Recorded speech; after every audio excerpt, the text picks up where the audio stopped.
Welcome back to Steve Rob Reviews. Today's review is going to be all about this little gizmo here. It's a cordless electric starter drive. And when you buy this, well, when it comes to you, it has to be kind of retrofitted to actually work. I'll explain all this in a minute, but let's go over to the bench. Let's take a look and you'll understand the whole purpose of this and its use. Well, let's start off at this end here, and you could see that this is the parts from a chainsaw. I'll show you in a minute. And this particular item comes with a little snap here and a bag and a little bit of instructions for it.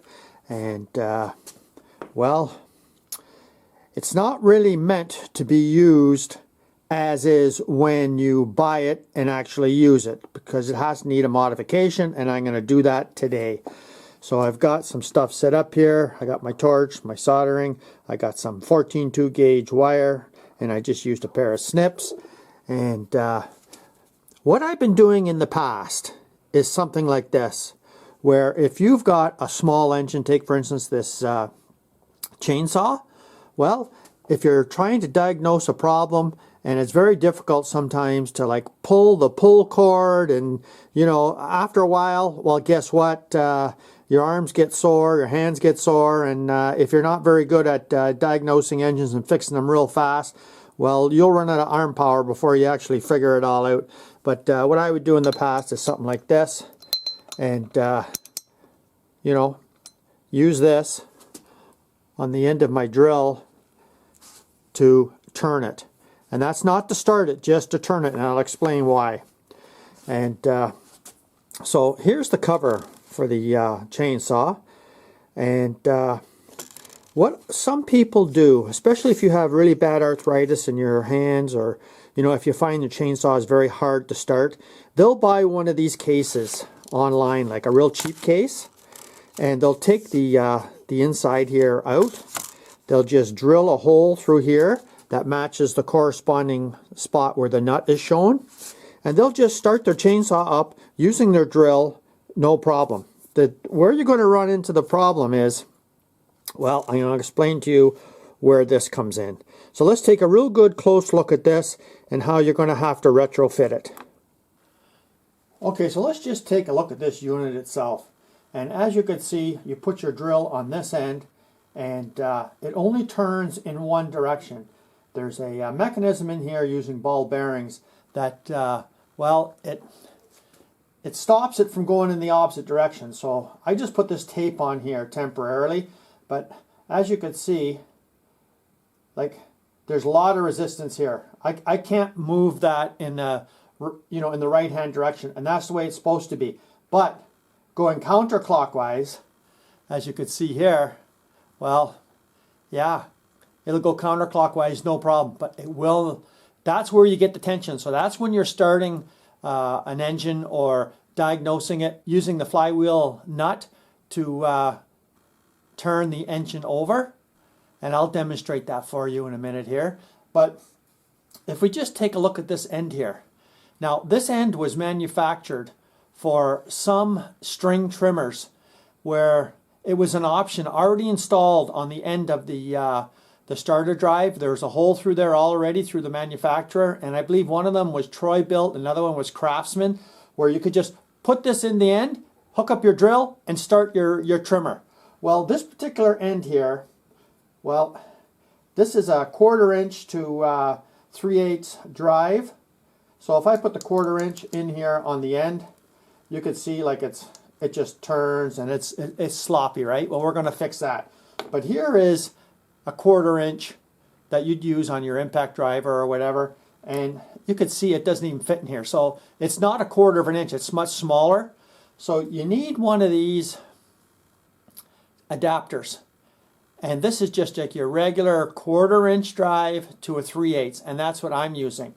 And as you can see, you know, it just rotates in there like it's very sloppy. And so that's where this little piece of 14-2 copper wire is going to come in. So let's go over to the bench, and I'll take this tape off here. Don't need that no more. And this little collar, it just presses away as well, because I don't want that to get melted when I'm doing some solder. So let's go over the bench. I'll show you exactly what I'm doing and how you could retrofit this yourself. Okay, because I hope you can see that there. I got the copper just placed in there. Just that little piece is sitting right. See if I can get a better shot there for you. Okay, so the copper is just sitting in there. That's 14.2 gauge copper ground wire. And so now if I place this in here, it just gives me enough where it just is binding in there, right? And it's locking in there, just holding on one side. So I want to make that permanent. So I'll take you over to the vise and I'll show you how we're going to do it. Okay, so let's just put the heat to it here. And in the back side of it, I just put a little bit of a straight edge, a steel straight edge, just so that it'll keep it as level as possible. I mean, it's not critical, right? And I just got the torch on there heating up. And when you put the solder in there, it's going to bind up to that little copper piece I have in there.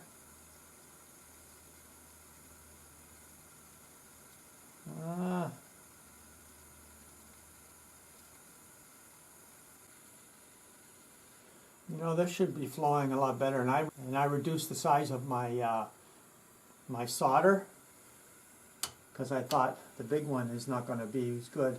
So you know what I'm going to do? I don't think I have enough heat here. Let me just go to another soldering torch because this one here obviously isn't putting out enough heat.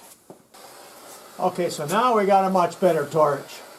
I mean, I've never done this piece before, so you know, you can learn from what I'm doing, right? So let's just get this good and hot. Oh yeah.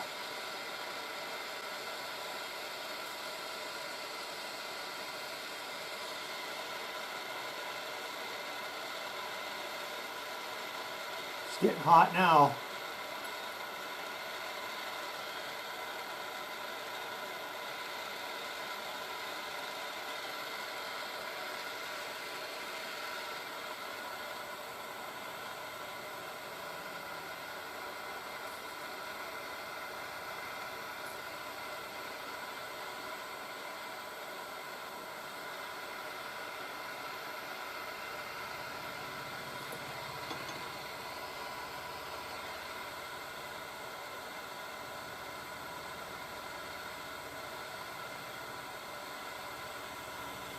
Yeah, you got to get it pretty hot. Okay, and I think that's it right there. I would definitely recommend you go to a smaller solder because the plumbing solder that I had, well, you know what? It was too big. So, I mean, this here worked fine. And this is it right here. And you know what? It's on there good. Yeah, it's on there real good. Now I can just put this little donut on the top here. And the whole idea is you put this on here like this, right? So there's the rig right there.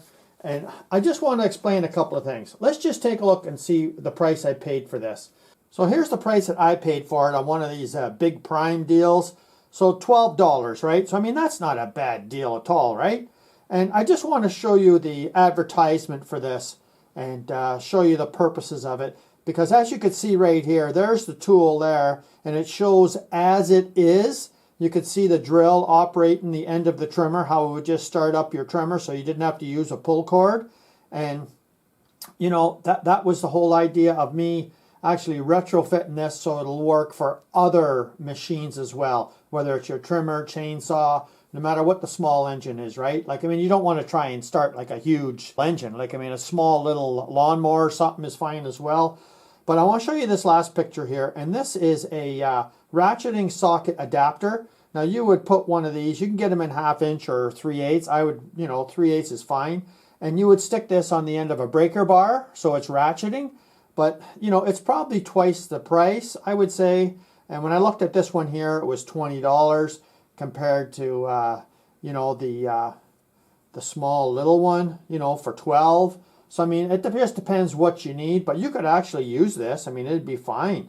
So, when you're thinking about using one of these, what would you use it for, right? Well, let's just take a look and see how it's supposed to be used. So in the past, when I used to use this, I only used it when the spark plug was out, and I never used it for any other time, because you know what? When you're using this to turn the engine over, if it does start, what'll happen is it'll spin this nut off, or if you happen to really get unlucky, it will, like if the nut is rusted on here, it will actually break your crankshaft end. So that's the purpose of this, so that it can only turn in one direction and it does nothing when it goes to the opposite end. So the whole idea is you can use this now for diagnosing for starting, because, well, I have known a buddy of mine that did this, and yeah, he buggered up the end of the nut, the end of the crankshaft and everything, because once it started up, you know, the socket got binded on there, so you don't want to have a really tight fitting socket on there, but his binded up, the machine started up, and it just tore everything apart in here. And that can be dangerous, right? So generally, I only use it for turning over the engine, and I'll demonstrate that for you right now.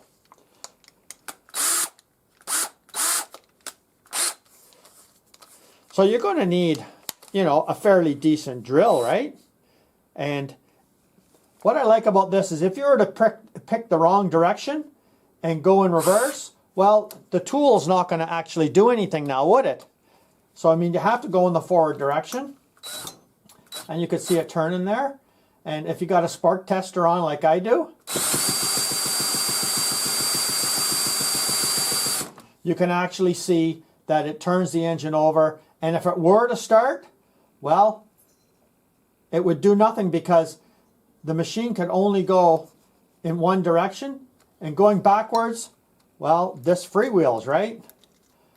So, I mean, that's the whole idea behind it, and this is the ideal tool, and it's low cost, and I think it's pretty good. Well, let's take a little close-up look of it here, and you could actually see it's running pretty true there. So, I mean, the whole idea is you don't want to have your socket really, really tight on there, because you have to actually pull it away if you're using it to start with. And I think this is just ideal for me. I mean, for the money, and of course, I had one of these here, so you can just snap on whatever size that you have for your starter flywheel nut. But I think this is great for all people who dabble in small engines, and, you know, I mean, after a while, it gets a little hard pulling on your arms all the time, right? So there's a lot of people out there that I think could use one of these. So thanks for joining me here today. Hope you enjoyed this little bit of a demonstration on this little gizmo here. I think it's great. I don't know what the rubber part is. Anybody knows what this rubber part is for? I have no idea. It looks good, right? So come back again. If you haven't seen this channel before, you're welcome to subscribe and see some interesting things that I show you every week in my reviews. Cheers.